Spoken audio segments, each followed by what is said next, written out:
Hi అండి all of you. So ఇక్కడ tables prepare అవ్వడానికి పిల్లలు కొంచెం చాలా ఇబ్బంది పడతారు. Definitely I agree it.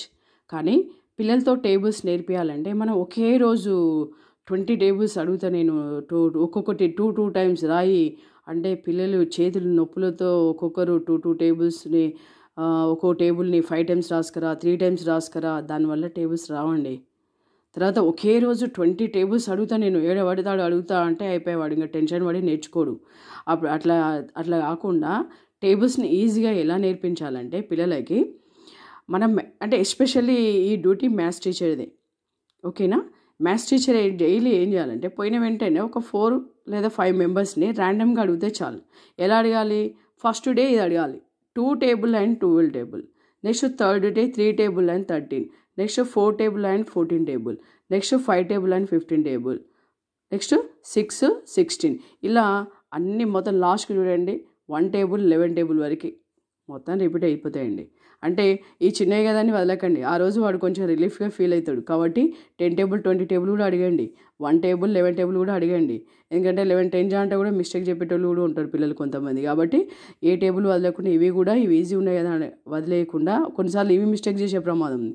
కాబట్టి 20 టేబుల్స్ పర్ఫెక్ట్గా వస్తే చాలు, they can do mathematics very perfectly and fastly.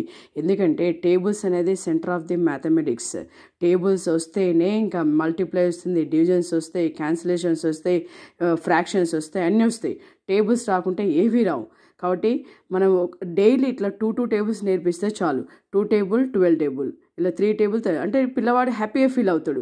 ఎందుకంటే ఒక స్మాల్ టేబుల్ ఒక big table, small table big table నేర్చుకుంటే వాడు నేర్చుకోవడానికి కూడా చాలా ఈజీగా ఫీల్ అవుతాడు. ఇంట్లో నేర్చుకుంటాడు, వాళ్ళ ఫ్యామిలీ మెంబర్స్తో అడిగించుకుంటాడు, రేపు స్కూల్లో నేను ఖచ్చితంగా చెప్పాలని ఒక కాన్ఫిడెంట్తోనే వచ్చేస్తాడు.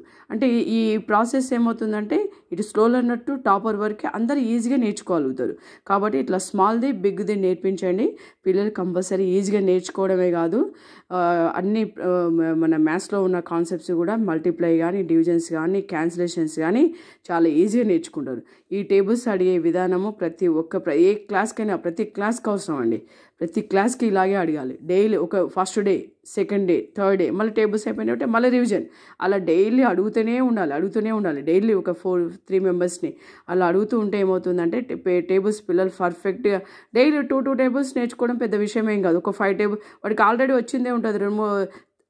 ఫస్ట్ రౌండ్లో, సెకండ్ రౌండ్లో, లాస్ట్కి ఏ 4th 5th రౌండ్లో జస్ట్ ఒక 1 minute ఇట్లా చూసుకొని వస్తాడు, రేపు మా మేడం అడుగుతుందని.